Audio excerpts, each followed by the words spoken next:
There is a place in northern Arizona where the ground rises out of the desert in a single flat slab, 800 feet straight up, and then just stops, cut level. Not rounded like a hill, not jagged like a peak. Flat. Flat the way a table is flat, the way a foundation is flat, running for miles in a plain, so even that pilots have used the tops of these things as visual reference points for 100 years. There are thousands of them. They stretch across Arizona, New Mexico, Utah, and Colorado, across the Navajo Nation, across the Hopi mesas, across land that people have lived on continuously for longer than most nations on Earth have existed. Geologists call them mesas and buttes. The Spanish called them tables. And for the last several years, a growing number of people online have looked at those flat tops, looked at the sheer walls, looked at the way they seem to have been sliced rather than shaped, and started asking. I have to pause here for a second, because what I just described, that is one case from a much larger pattern. There are 35 documented cases in a document I put together. Different cities, different decades, different types of evidence. Every single one follows the same sequence: discovered, documented, acquired, disappeared. I could not fit all of it into a video. It's in the pinned comment below. Find it before we continue. A question that will not go away. What if they were built? Not built the way we build, built by someone else. And what if the people who have lived beside them the longest, the Diné, the people we call the Navajo, know something about that, something that never made it into the textbooks? Because the story going around is that the elders talked about the flat-top mountains, that they said things about who made them and what happened to them, and why the world we live in now is not the first world that stood on this ground. That story is worth taking seriously, not because it is true, but because of what happens when you follow it all the way down. You end up somewhere real. You end up standing in front of an actual erased civilization, an actual economic reset, an actual campaign to wipe a people's wealth off the map. It happened on this exact land. It happened within living memory, and almost nobody is talking about it because they are too busy talking about the other thing. So let's do this properly. Let's start with what you actually see when you stand there. Drive north out of Flagstaff, and the land begins to open up. The pines thin out. The red rock starts. And then, somewhere past Tuba City, the horizon changes shape. What you're looking at is the Colorado Plateau, a slab of the North American continent, roughly the size of Britain, that got lifted straight up into the air without being folded or crumpled. Everywhere else on this continent, when the ground rises, it wrinkles. Mountains bend, layers tilt. Here, the layers stayed flat. They just went up, altogether, 1.5 miles of them, and they have been sitting there ever since while wind and water take them apart from the top down. That is the standard explanation, and we will come back to it, because it matters enormously and it is more interesting than it sounds. But first, sit with the visual for a second. Because the standard explanation does not really prepare you for the experience of being there, Monument Valley is the famous one. You have seen it, even if you have never been, because John Ford shot 9 westerns there and burned it into the visual language of America. The Mittens. Merrick Butte. Those towers standing alone on a red floor, hundreds of feet of vertical rock with nothing leaning against them. Then there is Black Mesa, which is not a butte, but a plateau the size of a small country, sitting on top of the landscape like a lid. There is Shiprock, which is not flat at all, which is a jagged black spine that the Diné call Tse Beta E, the winged rock, and which stands so far out of place that the first Anglo surveyors who saw it thought they were hallucinating. And everywhere in between the tables, flat on top, vertical on the sides, repeating. The thing that gets people is the repetition. If you saw one, you would call it a freak of nature.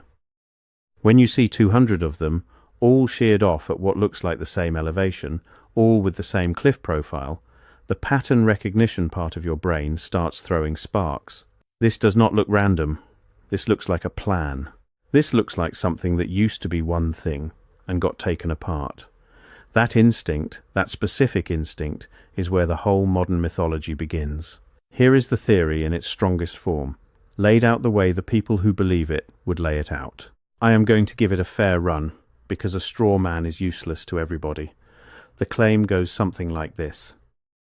The history we were taught is a cover story written roughly 150 years ago. Before that, there existed a global civilization, sometimes called Tartaria, sometimes just called the Old World, with technology and architecture we can no longer replicate. Its buildings had enormous domes, ornate stonework, and infrastructure that seemed to serve no practical purpose we recognize. Then something happened, a cataclysm, an inundation, a reset. Whole cities were buried in mud up to their second stories. The population was wiped out or scattered. And a new order moved in, took possession of the buildings that survived, rewrote the record, filled orphanages with children who could not tell anyone where they came from, and staged the world's fairs to explain away structures that were already standing. Under that reading, the American West is not empty, because it was always empty.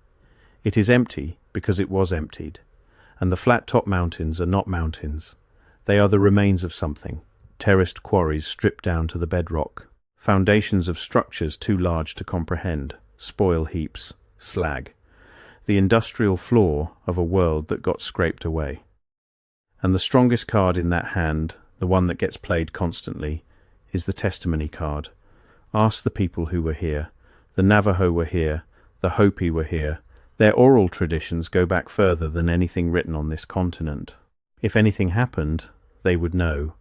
And the claim is that they do know, that elders have spoken about previous worlds, about a great destruction, about beings who built things and then were gone. So let's check that. Let's actually check it. Because this is the part where the theory either earns its keep or falls apart, and it deserves the courtesy of a real test. The Diné do have a tradition of previous worlds. That is not a fringe claim. That is not something invented on a message board. That is the documented core of Diné Bahane, the Navajo creation story, and it has been recorded by Diné scholars and told in Diné families for a very long time. In it, the people move upward through a series of earlier worlds. Each world ends. Each ending comes from something going wrong, from disorder, from the breaking of right relationship. There is a flood. The people climb out through a reed into the world where we now stand, which is the glittering world, the fourth world, or the fifth, depending on how it is told. Now, if you are hunting for confirmation, you can stop right there and declare victory. Previous worlds, a flood, a destroyed civilization. It is all there, but it is not all there. And the gap between what the tradition actually says and what the internet has decided it says is the most important thing in this entire video. Diné Bahane is not a chronicle of a lost industrial empire. It is a moral and spiritual account of how the world came into balance, how Ho-Zo, the state of harmony and beauty, was established and how it can be lost. The earlier worlds are not previous technological civilizations that got flooded. They are stages of becoming. The beings in them are not engineers with lost machinery. The land in the story is not described as ruins. It is described as sacred and as alive and as bounded. And the boundaries matter enormously here.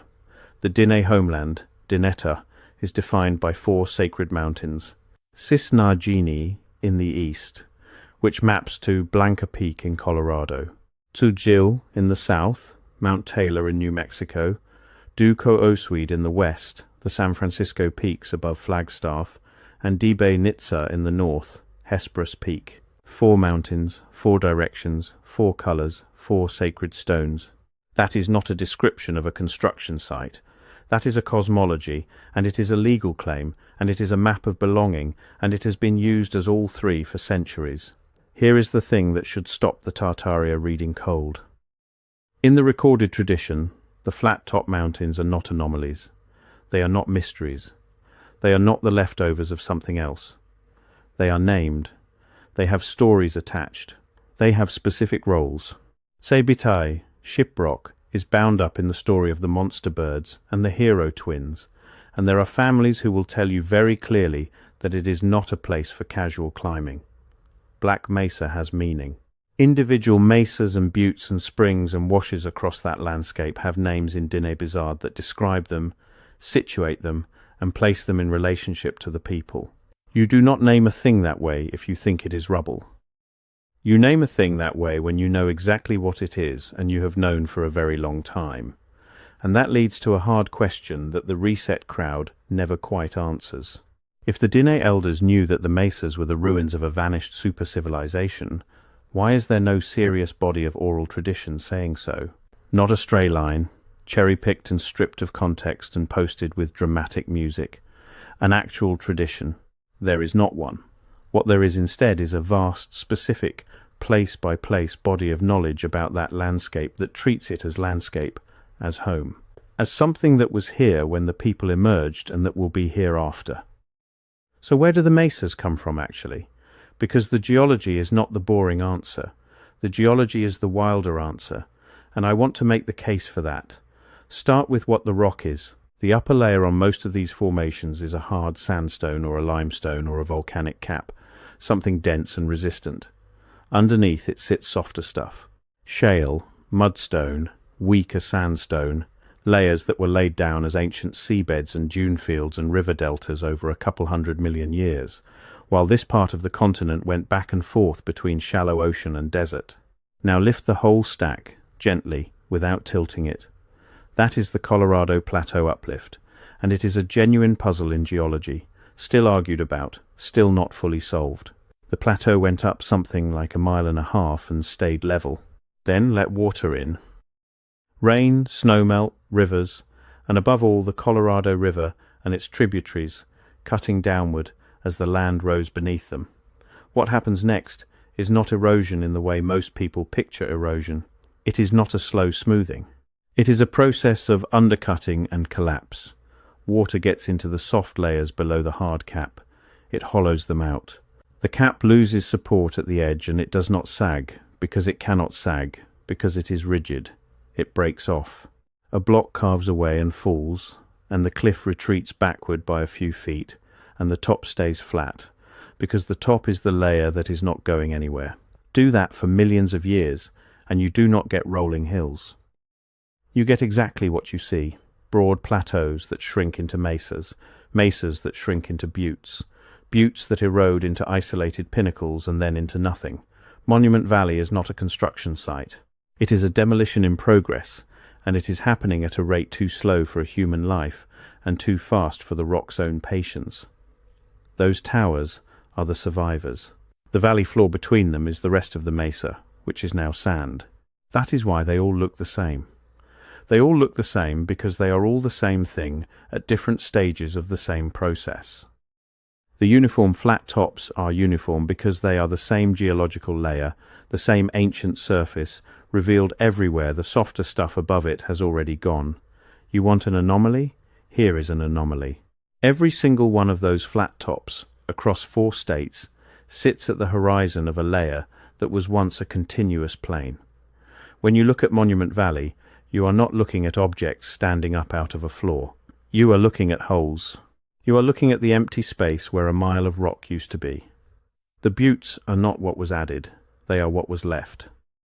And the volume of material that has been carried out of that region by the Colorado and the San Juan and the Little Colorado is so enormous that it built a chunk of the delta at the Gulf of California. That is a bigger story than mud floods. That is the actual removal of a landscape, grain by grain, into the sea. Before we leave the rock, there is one more claim worth answering, because it is the load-bearing one, the mud. The reset story says the world was buried, and it points at old photographs of buildings with windows below street level, and it points at the way the desert floor here is packed with fine sediment, and it says, "Look, this whole country was drowned in slurry, and the tops of the buildings are what you are calling mesas. The sediment is real. What it is not is recent. Take a canyon wall anywhere on the plateau, and you can read it like a ledger. There are marine fossils in some layers, sea creatures, at 7,000 feet of elevation in the middle of a desert. There are fossilized dune fields in others, complete with the cross-bedding you get when wind piles sand into slopes and the slopes collapse. There are river channels turned to stone, with the gravel still in them. There are dinosaur tracks in the Cayenta Formation, pressed into what was once wet mud, and the mud hardened around them, and then 2,000 feet of other rock stacked on top of that, and then all of it lifted and cut open again so that a person can walk up and put their hand in a footprint. You cannot get that from a single flood. You cannot get sea, then desert, then river, then sea again, in layers hundreds of feet thick, each with its own life in it, from an event that happened in the 1800s. The plateau is not one deposit. It is a stack of hundreds of environments, laid down and buried and lithified in sequence. Before I go further, that document in the pinned comment. If you have not found it yet, go there now, because everything I cover in these videos is one piece of a pattern that only becomes visible when you see all 35 cases together. The document shows you the full pattern. What I can show you here is the surface. What is down there is everything underneath it. Pinned comment, now, then come back. It takes exactly as long as it takes. So if the geology holds, and it does, and if the oral tradition does not say what people claim it says, and it does not, then we are left with a fair question. Why does the Tartaria story keep growing anyway? And this is where it gets genuinely interesting, because the answer is not stupidity. The answer is that the story is doing real work for people, and the work it is doing is economic. Think about what the reset narrative is actually about, underneath the architecture and the mud. It says, there was a world with more in it than the one you inherited. It says the built environment used to be grander, more public, more beautiful, and that it was made by people whose names you will never learn. It says something was taken from your ancestors, the record was falsified, and the people who took it wrote themselves into the ledger as the builders. It says your poverty is not natural. It says your poverty is the residue of a theft. Strip out the flying machines and the world capital in Central Asia, and that is a description of enclosure. That is a description of what happened to common land in England. That is a description of the Gilded Age. That is a real feeling about a real process, aimed at a target that does not exist. And here is what makes it a tragedy rather than a joke. On this exact ground, under these exact mesas, that real process happened, twice, 3 times. And it is documented, and it has names and dates and dollar figures, and it is more damning than anything in the reset canon. Let's start with the lost civilization, because there is one, and it is not Tartarian. Go northeast from Monument Valley into the San Juan Basin, and you come to Chaco Canyon. In a dry, unforgiving wash in northwestern New Mexico, between roughly the 9th and 12th centuries, the ancestral Puebloans built something that had no business existing there. Pueblo Bonito is a single structure with somewhere north of 600 rooms, rising 4 and 5 stories, laid out in a great D-shaped arc. The masonry is exquisite, the cores banded with veneers of shaped stone, and the walls are aligned to the cardinal directions and to the movements of the sun and the moon, with a precision that took modern archaeoastronomers decades to appreciate. They cut and hauled in something like 200,000 timbers, ponderosa and spruce and fir, from mountains 50 miles away and more, without draft animals and without the wheel. They imported turquoise macaws from 1,000 miles south in Mesoamerica, cacao in cylinder jars, marine shell from the Pacific, and then there are the roads. Not trails, roads. Straight, engineered, roughly 30 feet wide, running for tens of miles across desert and mesa, cut through rock where they meet an obstacle rather than bending around it, with stairways carved into cliff faces to keep the line true. They connect Chaco to outlying great houses across an area larger than several eastern states. Nobody has fully explained what they were for, since the people who built them had no carts. Some were almost certainly ceremonial. All of them were expensive. Then, in the 12th and 13th centuries, the system comes apart. There is a drought, a long and brutal one, visible in the tree rings.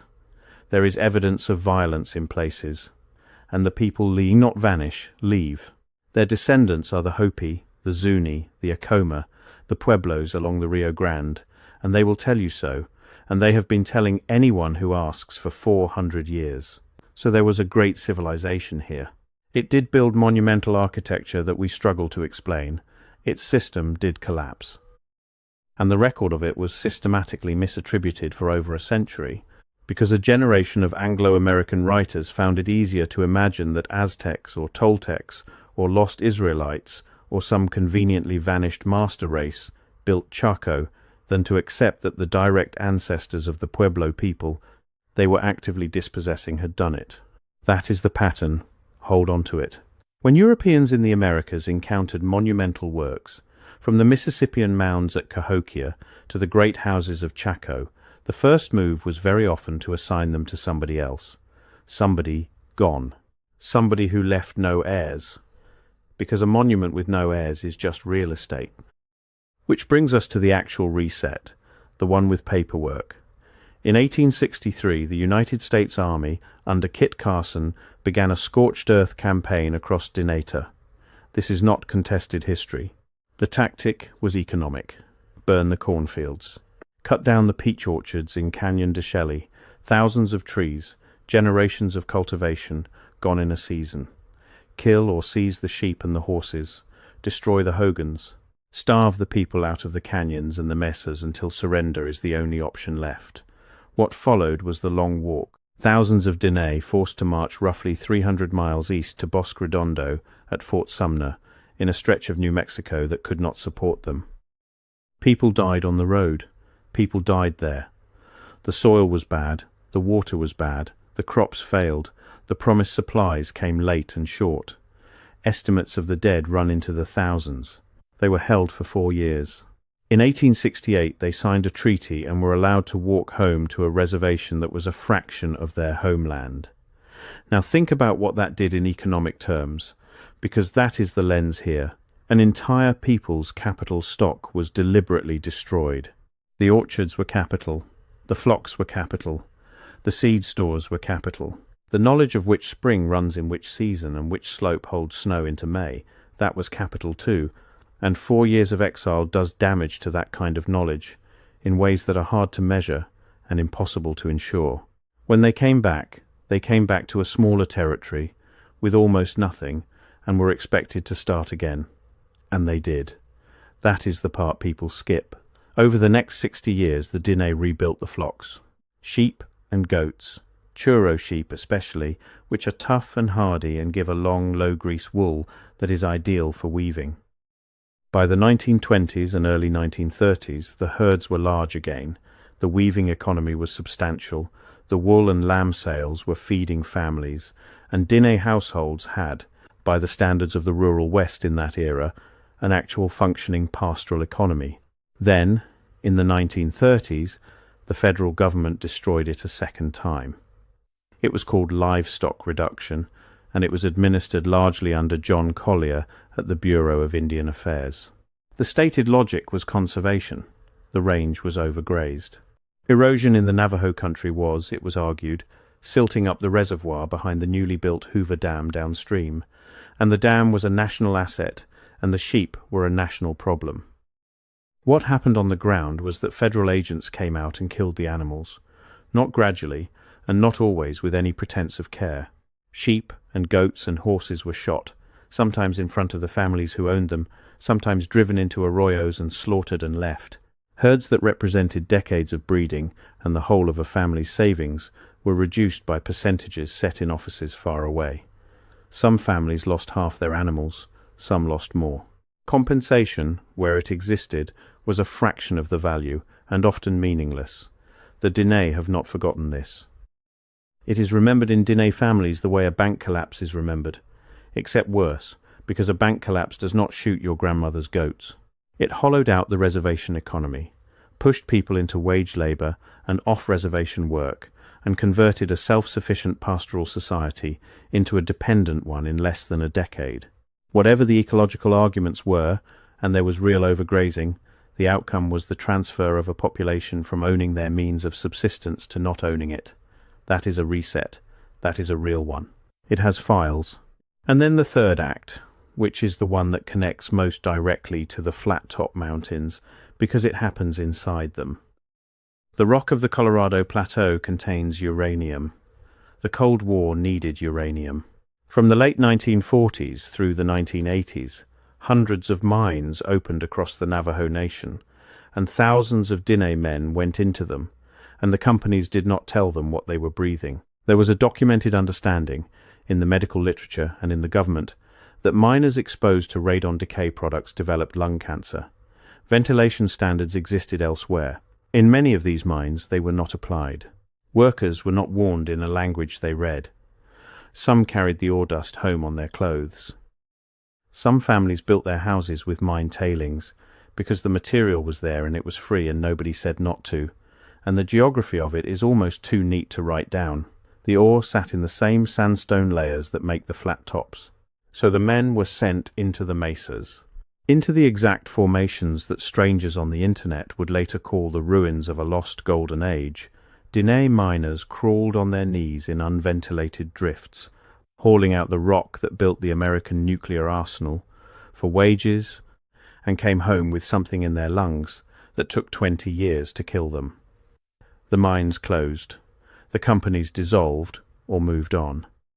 What was left behind was over 500 abandoned uranium mines on Navajo land, unsealed, unremediated for decades, leaching into groundwater. In 1979, the tailings dam at Church Rock failed and released more than 90 million gallons of radioactive water into the Puerco River, which is arguably the largest accidental release of radioactive material in American history, and which you have almost certainly never heard of, because it happened 4 months after 3 Mile Island, and it happened to people who did not get network coverage. Compensation programs came, eventually, decades late, with eligibility rules so narrow that many of the dying were excluded on technicalities. Cleanup is still ongoing. Some of those wells are still poisoned. So here is the accounting. The flat-top mountains were not built by a vanished super race. They are the standing remnants of a plateau that has been coming apart under the sky for millions of years, and the people who live among them have known them by name for centuries and never once, in the actual documented record, described them as ruins. But a great civilization did rise on this ground and fall, and its works were credited to phantoms for 100 years, so that its descendants could be dispossessed with a cleaner conscience.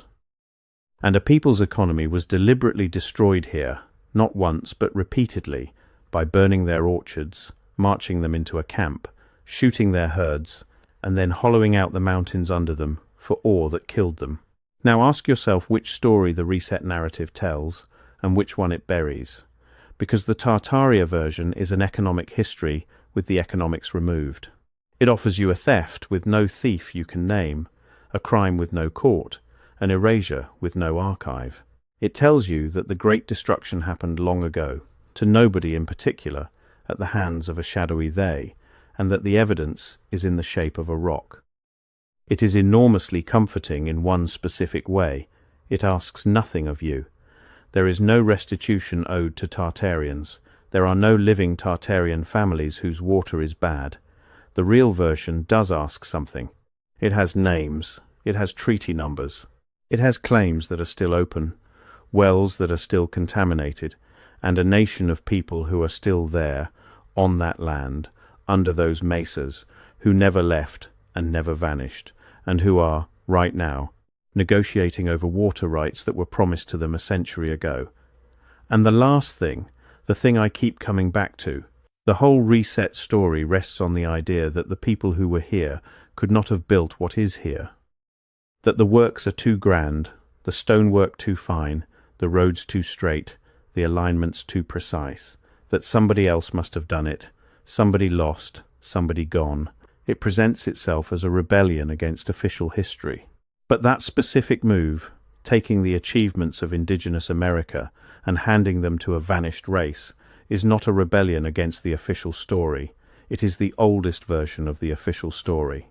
It is exactly what the surveyors and the antiquarians and the boosters were doing in the 1880s, while the reservations were being carved up. The mound builders were not the Indians. The great houses were not the Pueblos. Someone else built it. Someone else, conveniently, who cannot file a claim. The mesas were not built, but Chaco was, Pueblo Bonito was, the roads were. The cliff dwellings at Mesa Verde and Canyon de Shelly were, and the weaving was, and the orchards were, and the flocks were, and every one of those things has a bloodline that leads to a living person you could shake hands with. Stand on the rim above Monument Valley some evening and watch the light go long and red across the floor. Those towers are not monuments to anyone. They are the last standing pieces of a country that is still dissolving, and in a few million years they will be gone too, and the wind will not notice. But the ground you are standing on is not empty. It is not a mystery. It is not a ruin waiting for a theory. It is somebody's home, and they are still in it, and the reason it looks emptied is that somebody emptied it, and it was not a flood. It was a